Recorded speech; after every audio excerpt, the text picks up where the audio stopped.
ମୁଁ ଆଜି ନେଇ ଆସିଛି ତନ୍ଦୁରୀ କୋବି। ଏଇ ତନ୍ଦୁରୀ କୋବି ଆମେ କେମିତି ବନେଇବା, ଘରେ କିପରି ବନେଇବା ଆସନ୍ତୁ ଜାଣିବା ଏଇ ଭିଡ଼ିଓରୁ। ଦେଶୀ କିଚେନକୁ ଆପଣମାନଙ୍କୁ ସ୍ୱାଗତ।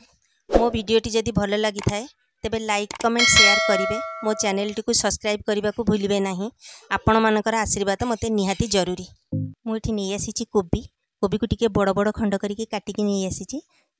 ତା ଡେମ୍ଫରେ ଟିକେ ଚିରା ଲଗାଇ ଦେଇଛି। ତାପରେ ଦେଇଦେବା କରେଇରେ ପାଣି। କୋବିକୁ ସିଝିଲା ଭଳିଆ ଆମେ ଟିକେ ଦେଇଦେବା ପାଣି। ତାପରେ ସେଥିରେ ଆମେ ଦେଇଦେବା ଲୁଣ, ଯେମିତିକି ଆମର କୋବିର ଭିତରଟା ଫିକା ନ ଲାଗିବ, ସେଥିପାଇଁ ଦେଇଦେଲି ଲୁଣ। ତାପରେ ତାକୁ ଘୋଡ଼େଇ ଦେବା। ପାଣି ତ ବର୍ତ୍ତମାନ ଫୁଟିଲାଣି। ସେଇ ଫୁଟା ପାଣିରେ ଦେଇଦେବା ଆମର କୋବି ଗୁଡ଼ିକ ସବୁ ତା ଦେହରେ ଦେଇଦେବା। ମୋ ଭିଡ଼ିଓଟି ଯଦି ଭଲ ଲାଗୁଥାଏ ଲାଇକ୍ କମେଣ୍ଟ ସେୟାର କରିବାକୁ ଭୁଲିବେନି। ମୋ ଚ୍ୟାନେଲଟିକୁ ସବସ୍କ୍ରାଇବ୍ କରିବେ। ଆପଣମାନଙ୍କର ଆଶୀର୍ବାଦ ମୋତେ ନିହାତି ଆବଶ୍ୟକ। ତାପରେ କୋବିଟାକୁ ଗୋଳେଇ ଦେବା। ତାକୁ ଏପଟ ସେପଟ କରିକିରି ଗୋଳେଇକିରି ତାପରେ ସେଥିରେ ଆମର ଘୋଡ଼େଇ ଦେବା ଢାଙ୍କୁଣୀ। ତାପରେ ଦେଖିବା ଆମର କୋବିଟା ସିଝିଛି ନା ନାହିଁ। କୋବିଟାକୁ ବେଶୀ ସିଝେଇବାନି, 60ରୁ 70% ସିଝିଲା ଭଳିଆ ଆମେ କୋବିକୁ ସିଝେଇବା। ବର୍ତ୍ତମାନ କୋବି ବହୁତ ଟାଣ ଅଛି, ତେଣୁ ଆଉ ଟିକେ ତାକୁ ଘୋଡ଼େଇ ଦେବା। ବର୍ତ୍ତମାନ ଦେଖନ୍ତୁ କୋବି ଆମର ହେଇଗଲାଣି। କୋବି ଗୁଡ଼ିକ ବର୍ତ୍ତମାନ ଗୋଟେ ପ୍ଲେଟକୁ ବାହାର କରିଦେବା। କୋବି ଗୁଡ଼ିକ ମୁଁ ବାହାର କରିନେଉଛି ଗୋଟେ ପ୍ଲେଟକୁ। ଆପଣ ଥରେ ଏମିତି ଘରେ ନିହାତି ବନାନ୍ତୁ।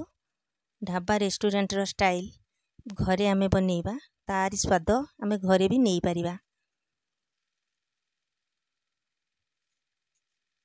କୋବି ଗୁଡ଼ିକ ବାହାର କରିଦେଇଛି।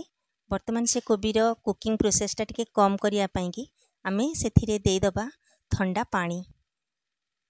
ଥଣ୍ଡା ପାଣି ଟିକେ ଦେଇଦେଲେ ତାର ଗରମଟା ଭାଙ୍ଗିଗଲେ କୋବିଟା ବେଶୀ ସିଝିବନି।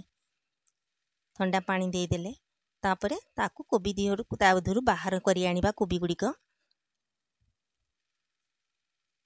କୋବି ଗୁଡ଼ିକ ଗୋଟେ ପ୍ଲେଟକୁ ମୁଁ କାଢ଼ି ନେଉଛି।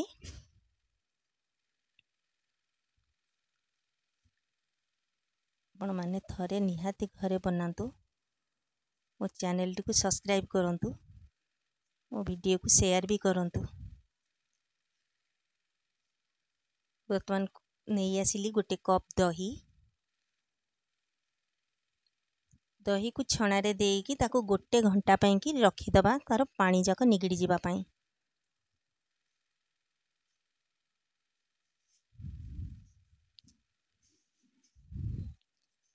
ତାକୁ ରଖିଦେଲି ଗୋଟେ ଘଣ୍ଟା ପାଇଁକି। ବର୍ତ୍ତମାନ ଆମର ତ ଗୋଟେ ଘଣ୍ଟା ହେଇଗଲାଣି। ସେ ଦହିକୁ ନେଇ ଆସିବା ଗୋଟେ ବାଉଲକୁ। ଦହି ଗୁଡ଼ିକ ସବୁ ମୁଁ ବାଉଲକୁ ନେଇ ଆସିଲି। ବର୍ତ୍ତମାନ ତା ଦେଇଦେବା ସ୍ୱାଦ ଅନୁଯାୟୀ ଲୁଣ। ତାପରେ ଦେଇଦେବା ଲଙ୍କା ଗୁଣ୍ଡ। ତାପରେ ସେଥିରେ ଆମେ ଦେଇଦେବା ଜିରା ଗୁଣ୍ଡ।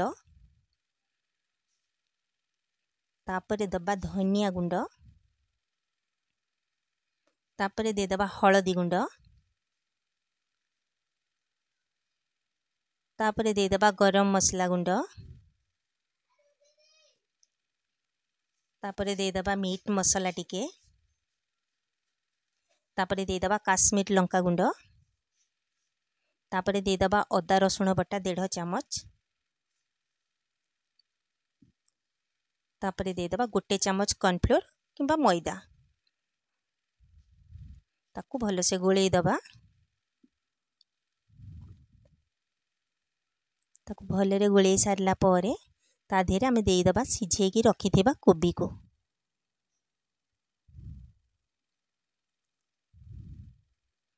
କୋବି ଗୁଡ଼ିକ ଦେଇକି ତାକୁ ହାଲକା ହାତରେ ଗୋଳେଇବା, ନାଇଁ ତ କୋବି ଗୁଡ଼ିକ ଭାଙ୍ଗିଯିବ। ଭଲସେ ତାକୁ ଗୋଳେଇବା ଯେମିତି ମସଲାଟି କୋବିର ସବୁଆଡ଼େ ଲାଗିଯିବ। ହାଲକା ହାତରେ ତାକୁ ଗୋଳେଇବା। ଗୋଳେଇକିରି ବର୍ତ୍ତମାନ ତ କୋବିଟିକୁ ଆମେ ଗୋଳେଇ ସାରିଲେଣି, ତଥାପି ଆଉ ଟିକେ ଭଲସେ ଗୋଳେଇ ଦେଲେ, ଆଉ ଟିକେ ଭଲରେ ଗୋଳେଇ ଦେଇକି ତାକୁ ରଖିଦେବା। 10 ମିନିଟ୍ ପାଇଁ ତାକୁ ଆମେ ରେଷ୍ଟ ଦେବା। କୋବି ତ ଗୋଳା ବର୍ତ୍ତମାନ ହେଇଗଲାଣି। ତାକୁ ସବୁ ଏକାଠି କରିକି ତାକୁ ବର୍ତ୍ତମାନ ଆମେ ଘୋଡ଼େଇ ଦେବା। ବର୍ତ୍ତମାନ ତ ଆମର 10 ମିନିଟ୍ ହେଇଗଲାଣି। कोबी वर्तमान हो जाइए। वर्तमान पैन बसैबा, पैन रे देदेबा तेल, तेल भी ये गरम हो गलानी। वर्तमान से गोटी गोटी करके देदेबा कोबी। हमर पैन रे जितकी धरिबो सेतिकी देबे, अधिका देले भांगी जीवो।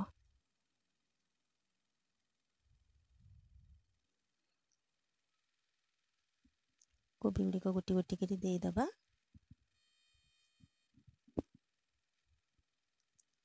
तापर ताकू गोटे साइड लाल हैला पर्यंत ताकू छाड़ी दबा। वर्तमान तो गोटे साइड लाल हेई आसीबणी। वर्तमान ताकू उल्टेइबा। देखंतु गोटे पट लाल हेई गलानी। एमती आस्ते आस्ते करी ताकू उल्टेइबा।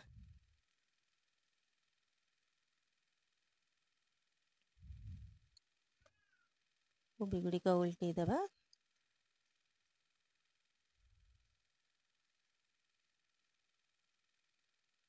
आपण चाहिए ये आपण ताकू डीप फ्राए भी करि पारंती, किंतु मु सेलो फ्राए करूची। वर्तमान तो कोबी गुड़ी को हेई आसिलानी। ताकू टिके चापी चापी की तार पानी अंशटा मला पर्यंत ताकू टिके भाजीबा।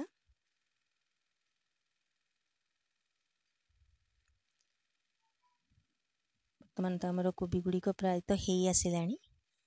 वर्तमान कोबी गुड़ी को गोटे प्लेट को बाहर कर दबा।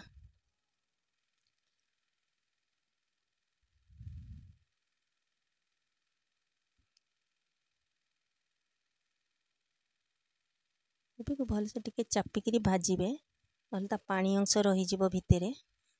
वर्तमान मु कोबी गुड़ी को प्लेट को बाहर करि नेली। हमर प्रस्तुति हो गला तंदूरी कोबी। भल लागुथिले निश्चय लाइक टिए